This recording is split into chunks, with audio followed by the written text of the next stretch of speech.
Now let us start with second part of screening in second trimester. Actually, this is the second part of aneuploidy, right? So now we'll see the screening in second trimester. So in second trimester, you will do the screening between 15 weeks to 20 weeks. So before, you remember, the before one you will do between 11 to 13 weeks plus 6 days. This one you'll do from 15 to 20 weeks, right? The best time is from 16 weeks to 18 weeks. Okay, this is the best. You can do it from 15, the range is from 15 to 20 weeks, but the best one is 16 to 18 weeks. So what is a biochemical test which you do here is you will do a triple test. If you remember, there in the first trimester, there you will do papa test and beta hCG test, right? So here you are going to do triple test, or also called as Catering test or Bart's test, right? But actually these all tests are outdated, but just we need to remember what test we do: triple test, Catering test, Bart test. So the first one what we check is alpha fetoprotein, and we'll check for beta hCG, and we'll check for unconjugated estriol. Okay, estriol, because it's 3 triol. Okay, and especially in the case of Down syndrome, what you will see is there is decrease alpha fetoprotein, whereas hCG is increased. Same, if you remember, in the Down syndrome also hCG increased, but the papa is decreased, right? Here also hCG is increased, alpha fetoprotein is decreased, and even unconjugated estriol is also decreased. Whereas coming to Edwards syndrome, here everything is decreased. Alpha fetoprotein is decreased, hCG is decreased, unconjugated E3 is also decreased. So same like before, if you remember, beta hCG is decreased and even papa is decreased in the first trimester. And this sensitivity is only 70%, but for that in the first trimester the sensitivity is 85%. Okay, now coming to quad test. So what is quad test? It is also a triple test. You'll use here the triple test markers, plus you'll also use here inhibin A. So what does inhibin A? Let us see. In Down syndrome, of course we know alpha fetoprotein will drop, only hCG will rise, and unconjugated E3 will drop, but here comes one more which rise, that is inhibin A. So inhibin A and hCG, only this both will rise in the Down syndrome, right? So for the quad test, the sensitivity is high. Sensitivity is about 80%. Okay, now coming to ultrasound. So in ultrasound in second trimester, we mainly look for soft tissue markers.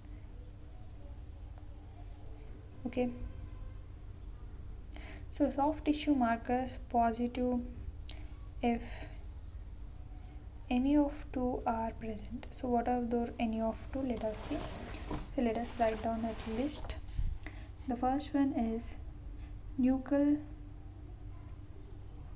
skin fold thickness. Nuchal skin fold thickness, if it is greater than or equal to 6 millimeters, then it's abnormal. Okay, first you will see for this. Next, absent nasal bone. Okay, short humerus, short femur. Okay, fifth one is simian crease. Okay, sixth one is sandal gap. Seventh one is echogenic cardiac focus. Eighth one is echogenic bowel. Ninth one is pelvic calcial dilation. 10th one is choroid plexus, cyst. So what are all this? Look for the soft tissue. These are all the soft tissue markers. Among this, if any of the two are positive, then you can confirm the test. Okay. So if one is positive, then it's having a highest risk. Nuchal skin fold thickness is greater than short femur. So this is having higher risk, and the lowest risk is choroid plexus cyst. So these things you need to observe.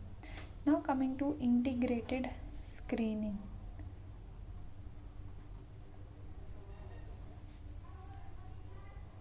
Okay, here first trimester screening is combined with second trimester screening.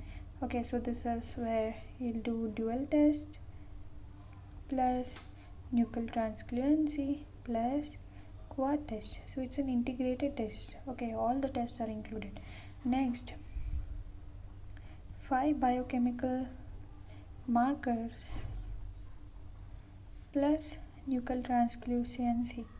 Okay, that is HCG plus PAPA plus alpha fetoprotein plus estriol plus inhibinase. So all these tests are now combined. So that is an integrated screening. Now coming to non-invasive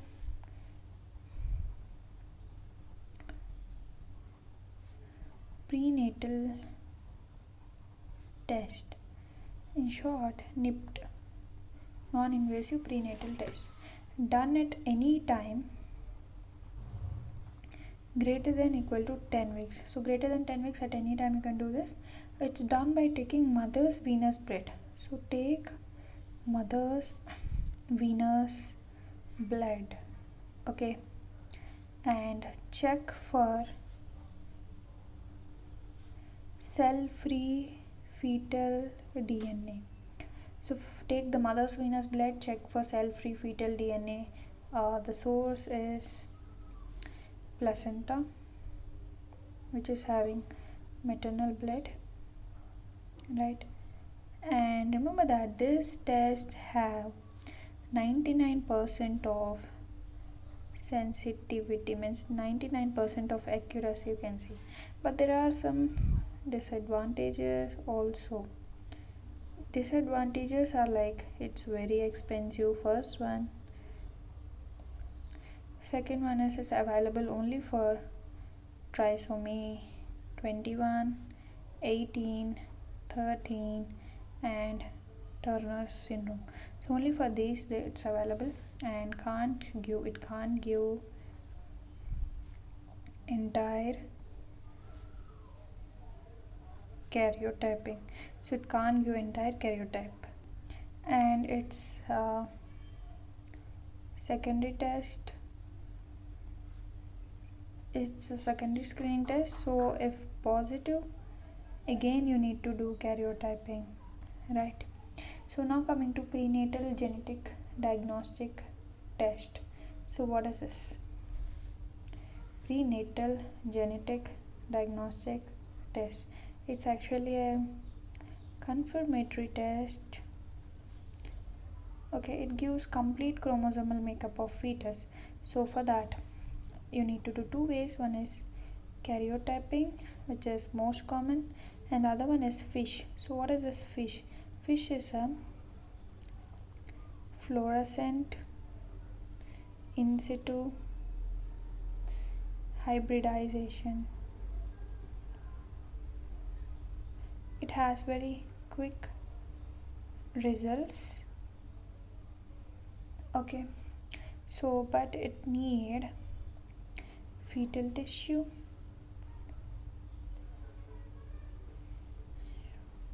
so first one is chorionic villi sampling. Second one is amniocentesis. All these are needed here, okay. Following it, Caudal Synthesis. Okay, all this need to be done. Now coming to chorionic villi sampling versus amniocentesis, let us differentiate between them. Okay, so let us differentiate between chorionic villi sampling and amniocentesis. So sample here is of course chorionic villi, sample here is of course amniotic fluid. Okay, so the route, by which route you will do this test, you will do it by trans-cervically or trans-abdominally. Here you will do it abdominally. Okay, and here the study material on which you will do study is a trophoblast. That too on which part of trophoblast? On chorion frondosum you will do the study. Okay, and here you will do the study on fibroblast and amniocytes, on them you will do the study here. Next, coming to here, the time it can be done, best time greater than equal to 10 weeks of pregnancy and or 11 to 13 weeks. This is the best time, and it should be not done less than 10 weeks because there's a complication, that is oromandibular defect and limb defect. Okay, next coming to here, it can be done between 15 to 20 weeks.